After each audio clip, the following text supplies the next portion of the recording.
right now. We're recording.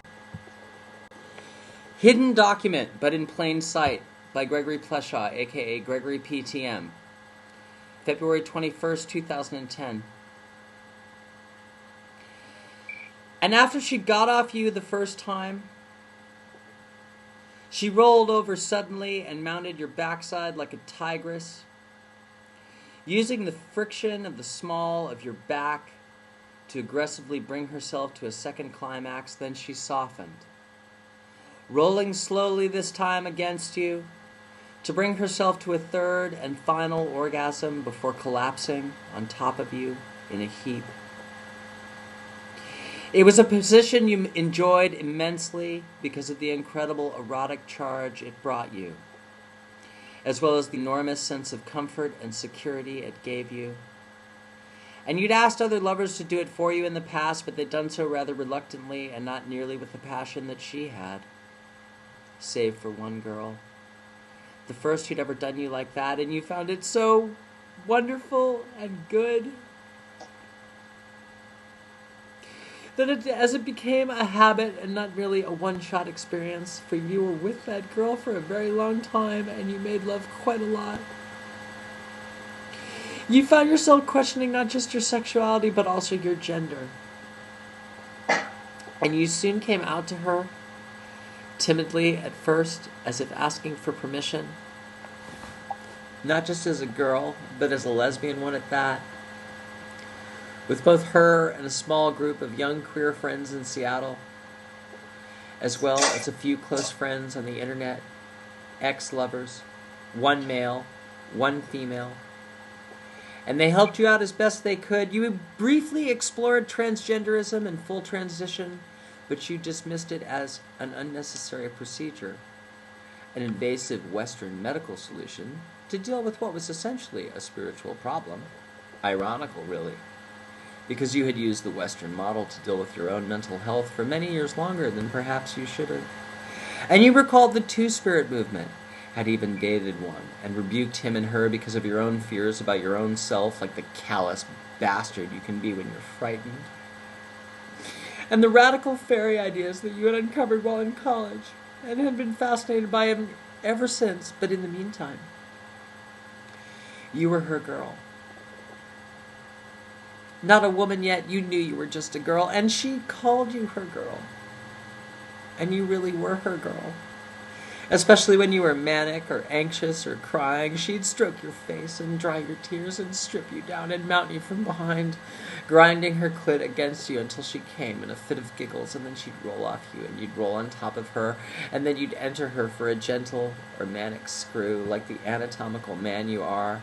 Or maybe she'd suck your cock, which she referred to as your clit, or better still, she'd stroke your clit cock, masturbating while she licked your pussy.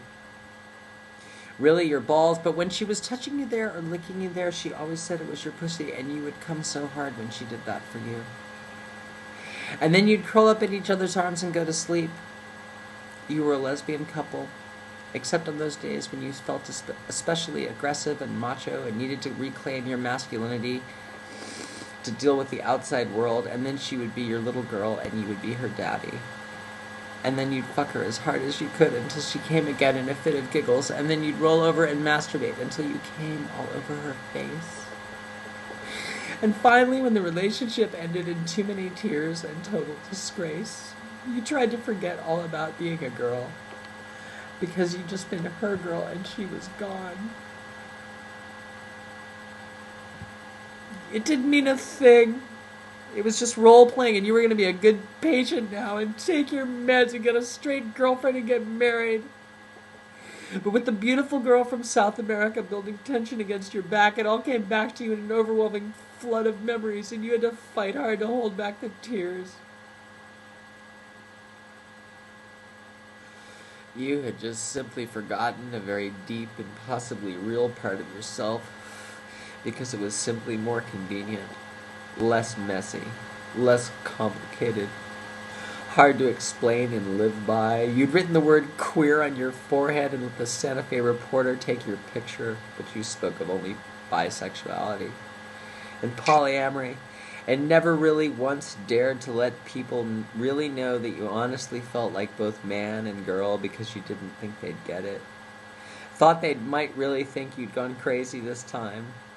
And you were certain that it would be so hard to have a family if you admitted to anyone just how queer you are. A girl who needs tenderness and someone to dry her tears.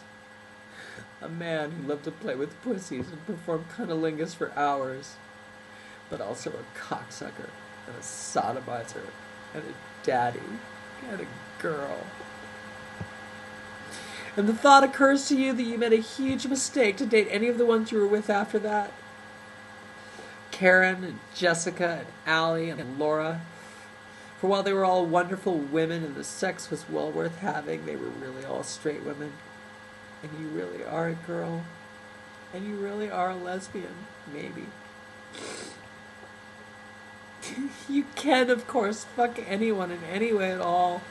But it was with her, the girl that got away, that you felt the most like you really are. And that instead of maybe finding a nice boyfriend and being gay again, that you're really just a girl. And that you really want a girl who wants a girl who also has a penis. It's such a tall order, you think at first.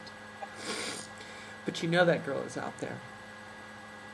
And that if you're really clear and not afraid, that she will just appear because that's just how your life works. You can sleep with almost anyone you want to. It's never been a problem for you to seduce practically anyone you want. But then you wonder, too, if maybe you wouldn't want a boyfriend also. A man who could hold you in his arms and enter you slowly while you were inside your girl. A girl and a lesbian on one side and a gay man on the other to help you integrate your split. But then you think, come on, identity is fluid. Why fix it or define it or make declarations of identification when in all reality you know, as you wrote recently in a letter to a famous trans man, that you are in fact really all of it. Gay and straight and bisexual. Male and female and third-gendered. Two-spirit and fairy. Lesbian and girl. Top and bottom. Sub and dom. But you're not really a sadist, as you discovered recently. Nor a masochist either, at least not for physical pain. And as you wrote to that wonderful trans man who surely might understand, the only word that really ever made sense to describe it all is queer.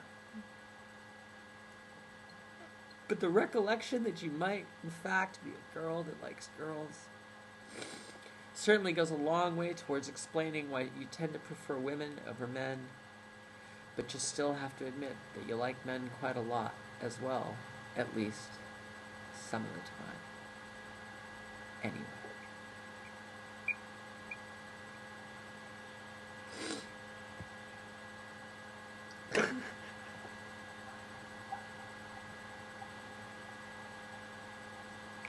That's what I dealt with in India, you fucking... Yeah, I mean, you shouldn't, I can tell you shouldn't be embarrassed about it, but you shouldn't be embarrassed about it. And you can tell from your writing that you're sort of not embarrassed because you're glorying in it, even as you're sort of being a little